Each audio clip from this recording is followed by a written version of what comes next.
Off Script with Super E recommends listener discretion, as these real but sometimes uncensored stories can be filled with mature content.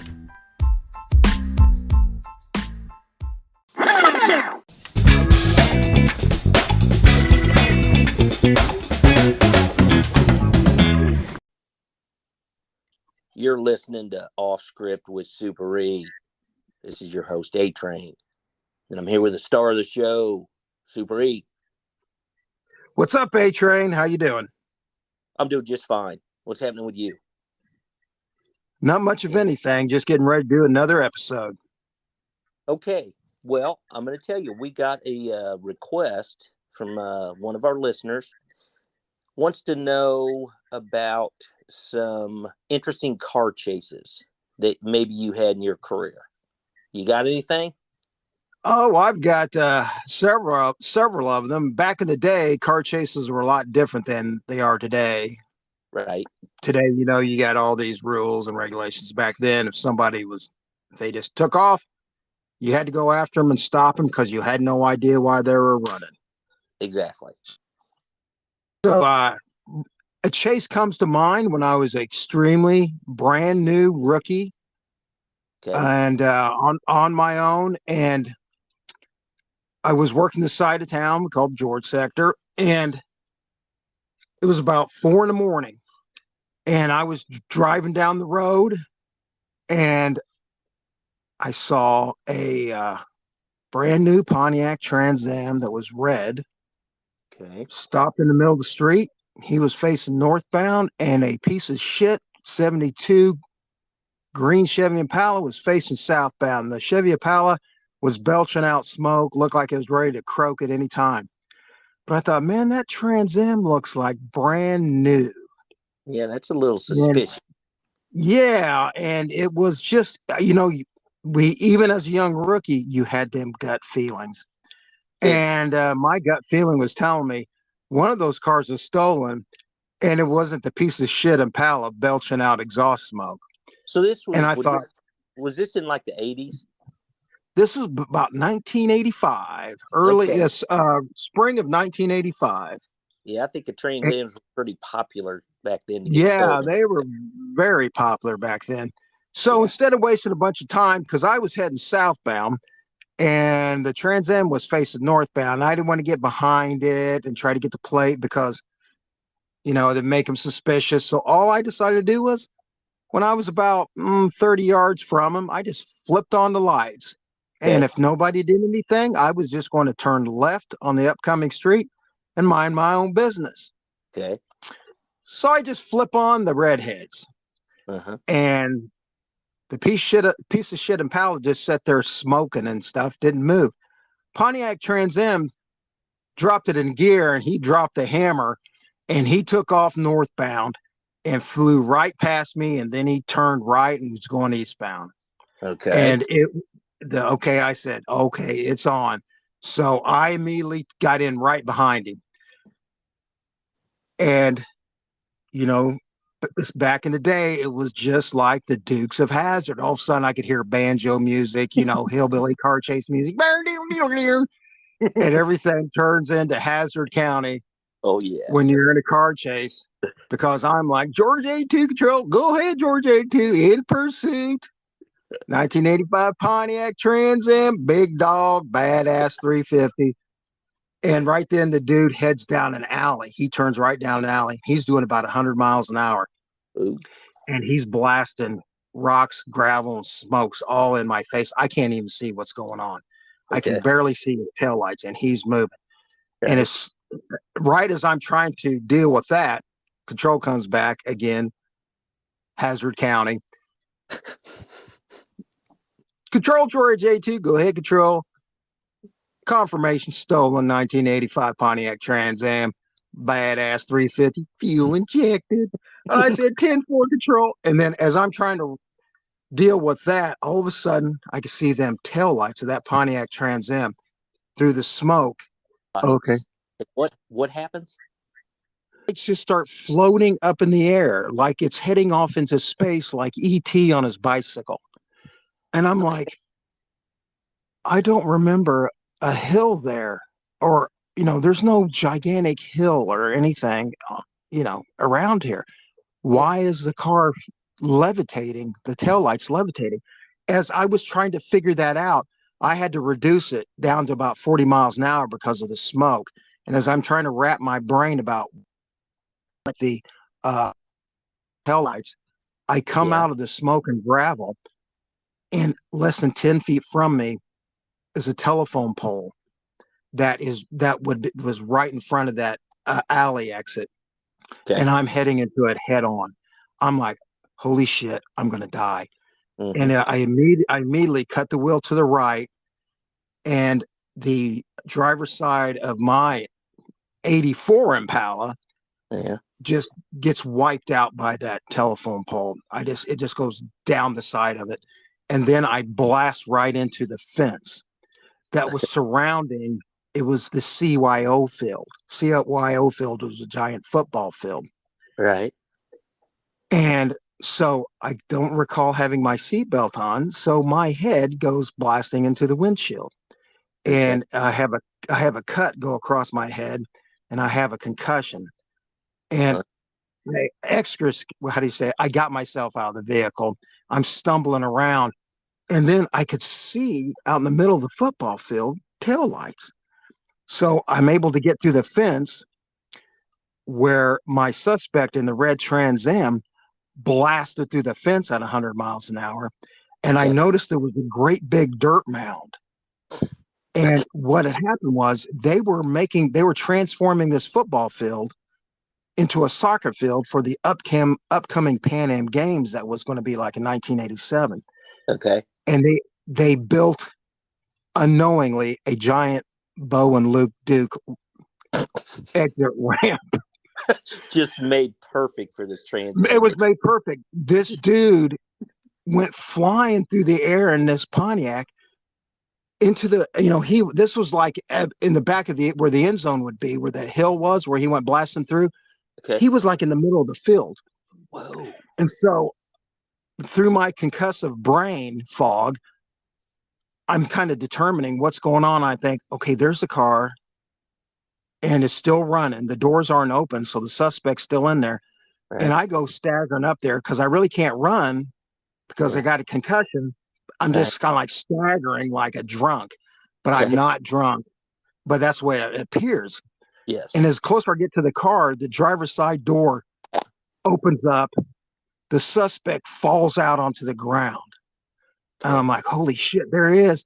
And then he just kind of turned over and was sitting down, and he looked at me and goes, holy shit, did you see that? And I go, I sure did. You went about 30 yards in the air, I think. He goes, more like 50. And he looked at me. You can see the blood. He's just sitting there, and he's got a concussion. He looks at me and goes, man, are you okay? I go, I think so. Are you okay? He goes, I think so. And I just wandered up on him and just sat right down next to him because there was no, let me see your hands, get me on. We just sat next to each other, looking at each other like, he's like, I can't believe I did that. I said, I can't believe he flew in the air like that. He goes, I know. It was amazing. And I'm like, I said, and look, you're buried all the way up to the tires. He goes, I flew 50 yards. And then I had put out, the chase, and everybody was coming that way. You're back up. They're coming from everywhere. Right. So I could hear all the 354 barrels of our Chevy Impalas, wah, wah, wah, wah, coming in. And they see my car because the red lights are still going like, woo, woo, woo, but my whole car's wiped out. Right. And then they could see us in the middle of the field, and they're able to get through the part of the fence that the car's thief suspect destroyed. And they come running up, and they got steam coming out of their ears because they see me all covered in blood. And I'm like, oh, hold on, fellas, rein it in. Everything's okay. We're both fine. And then they looked at the guy and they go, did you fly all that way off that ramp? He goes, I sure did. And they're like, damn, let's get this guy an ambulance. So we get him up, get him brushed off, ambulance, me, wipe my face off. And guess what? I go back to work. You didn't know about concussions. You didn't think about concussions back then. You just you know, wiped the blood off and kept you working. wipe the blood off. That is And then dedication. I started doing my report, Yeah. and everybody was like, they weren't mad. Nobody was mad anymore because they knew it was okay. And they everybody couldn't believe what we just saw.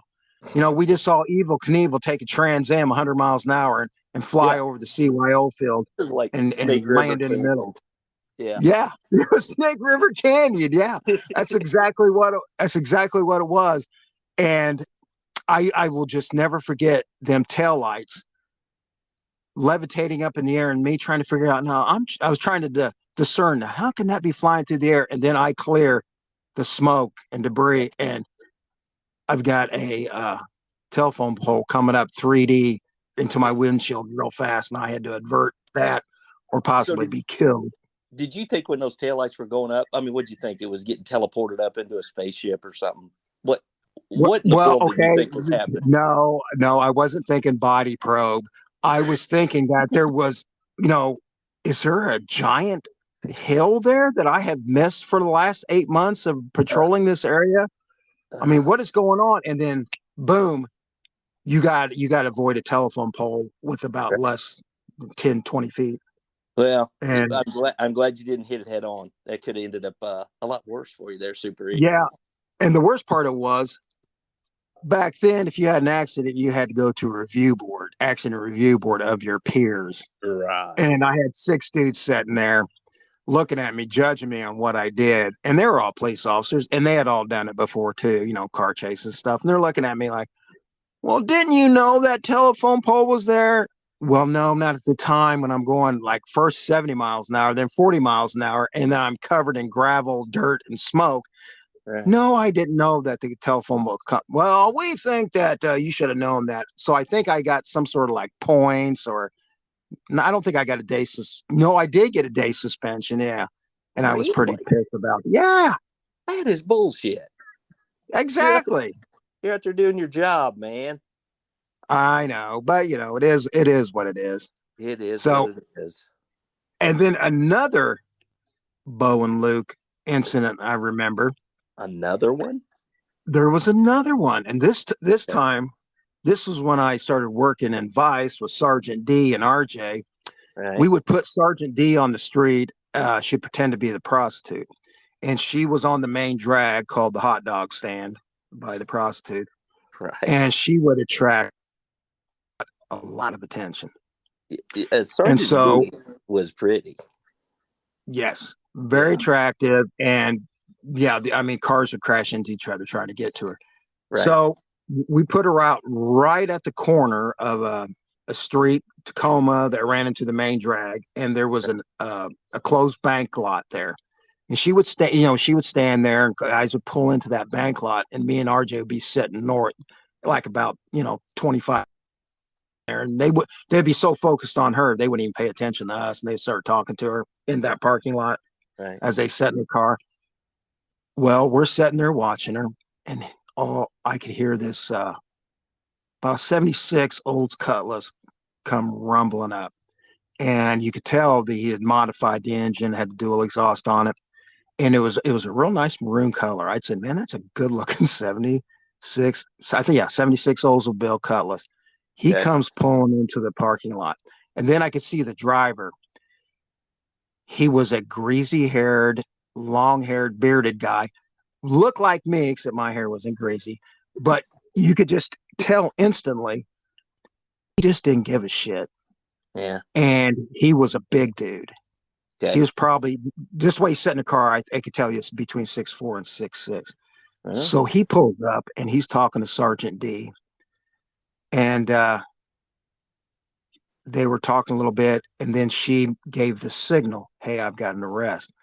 Okay. So we are now driving our brand new 1989 Chevy Lumina. Now, people might not remember them because they came and went.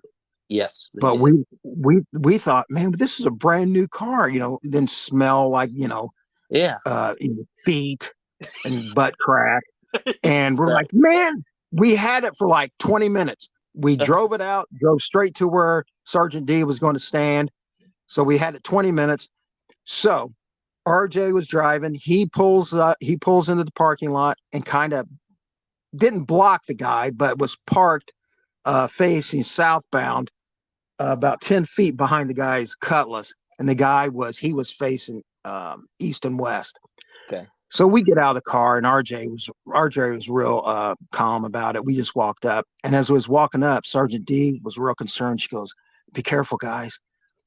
I think crazy." And he offered me cocaine for a head. He's going to pay me in cocaine. We're like, uh-oh. Now you know this guy's fucked up on cocaine, which makes people very energetic and very lunatic. And so RJ walks up to him, and he's trying to keep the conversation calm. He's like, "Hey, dude, we're just doing a vice investigation here. This is actually a policewoman that you're talking to that he's going to pay money for sex.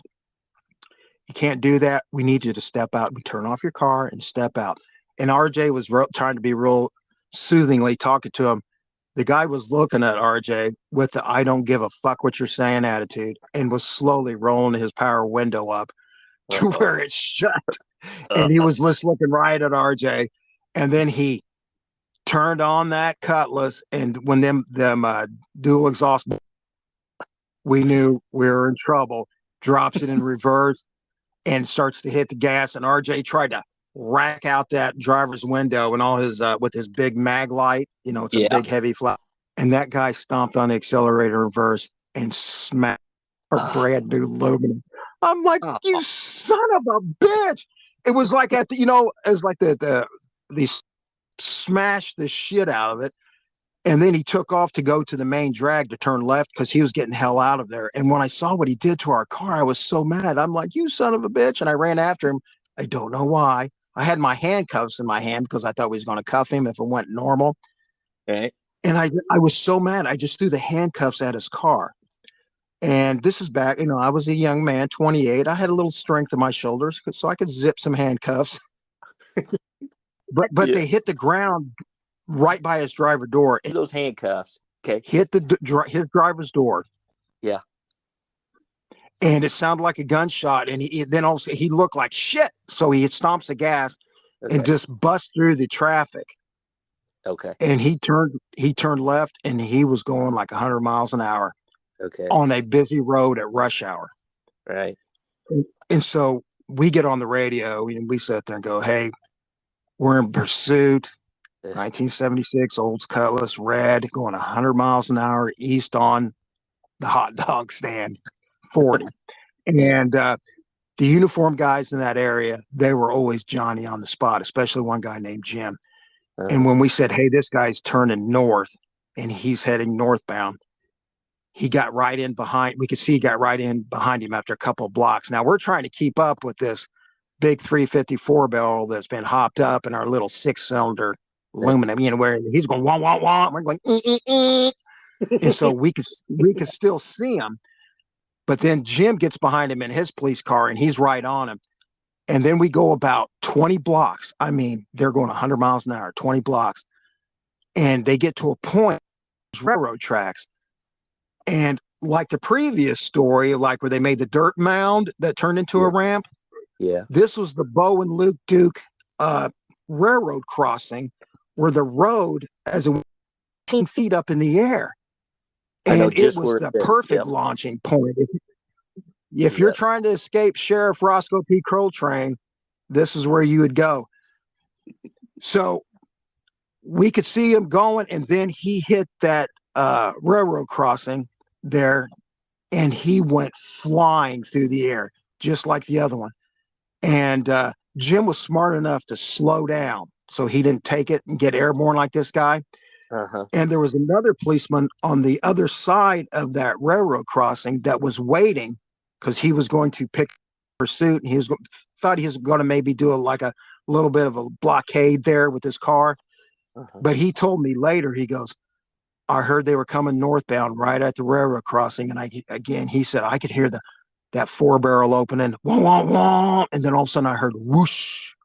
And he watched as the suspect in the Cutlass just flew over his car through the air, banged to the asphalt, shot off the asphalt, and was in the dirt that led up to I-70.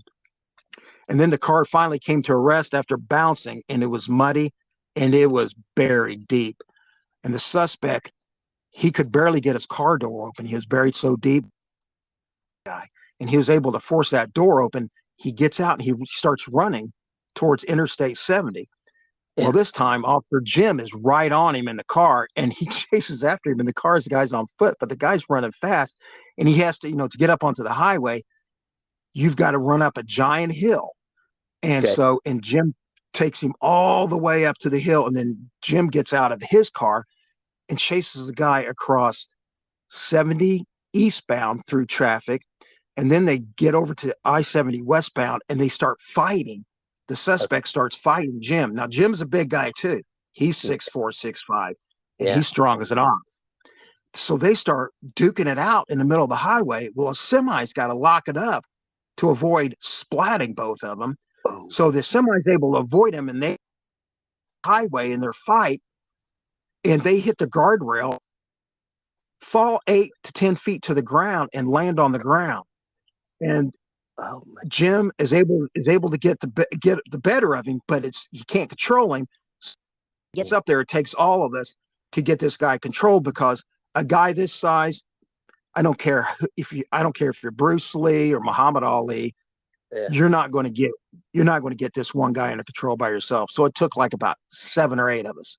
Right. And we finally get him under control, and are able to get him off into the wagon. And I was in shock that Officer Jim, he really didn't have any injuries. I said, he's like Superman. He almost gets run over by a semi, falls 10 feet to the ground, fighting with the guy 6'6", and he doesn't look any worse for wear. Man. And then we got to go down to get this guy's car out of the mud. A-Train, that car was so deep in the mud, the wrecker could barely get it out of there. Really? I mean, and then when the other officer, who was just north of the railroad tracks, he said all he saw was that thing fly through the air over him. I was just amazed. That's the General Lee flying through the air. That was the General. Yeah. And the guy and the driver, he was able to get up and take off running like a deer, because generally suspects for freedom to avoid jail, they turn into Usain Bolt and are just gone. Right. And plus he might have had a little of that cocaine in him. I forgot about that part. Help. The cocaine fueling his system to get away. Yeah. Well, you know what? Okay, those are 2 fantastic stories. Those were great chase stories. I hope it made our listener happy. Okay, bye. All right, take care.